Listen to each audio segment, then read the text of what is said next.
Chapter 22, Episode 2. By the time Karla came back for another visit, Artemis had translated the second chapter of Mary's diary. The Lord decreed that there would be a census of all the people. No one even knew what that meant, other than we had to go back home. I was not pleased, and Joseph even less so. He was very protective of me. He treated me like a princess. It made me adore him. My water broke just as we were coming into Bethlehem. In Bethlehem there were 6 rooms that could be rented. They were all occupied with other travelers. It was late at night. Joseph had a friend he decided to call on. We were welcomed into their dwelling. It was a typical dwelling of a poor farmer. The people slept in the same building as the animals. The animals helped keep the place warm.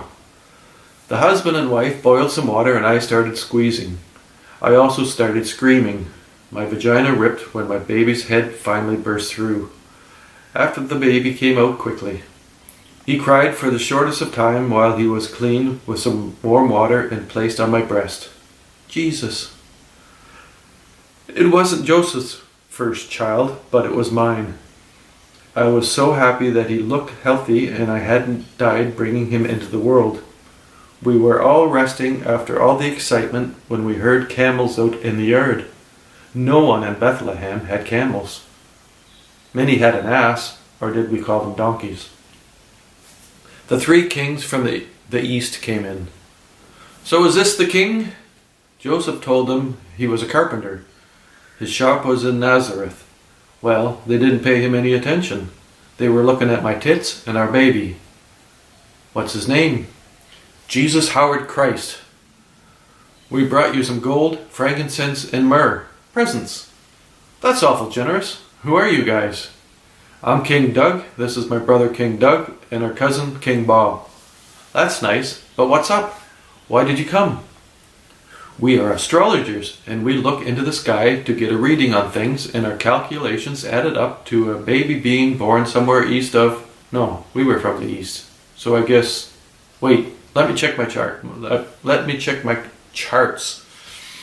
He took out his charts and had a look. No, it's true. We are here and we are bringing presents. They made some funny motions that seemed pretty important, blessed Jesus, and realized there wasn't anything else. So they went back outside and took a look at the stars. Just as they were leaving, 3 shepherds came in. Joseph thought they might be after the gold, but they just wanted to know our baby's name and give us some best wishes. After they each had a glass of wine, they went back out to the hill where the sheep were. Joseph knew more about prophecy than I did. He told me what the astrology was all about and how religion made things like having a baby at a particular time in a particular place mean certain things. I didn't much like it. I wanted to get back home and figure out what being a mother was all about. Karla was holding her stomach with both hands. Are you okay?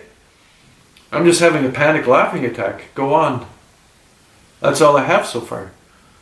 You aren't lying to me? Never. Sounds pretty wild, you must admit. The translation is not perfect. Mary had a different way of writing. I write it how I think it makes sense. Here, take a hit.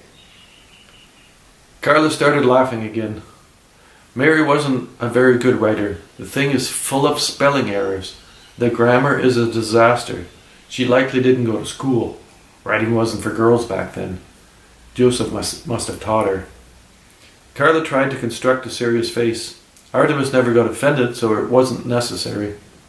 For example, Doug was just a guess. The king might have been called Doug or Roy.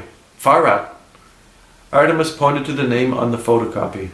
Karla couldn't hold her serious face after trying to comprehend what she was looking at. The important thing is, baby Jesus was born and the world could be saved. That was all Karla could handle. She laughed till she buried her head in Artemis' lap.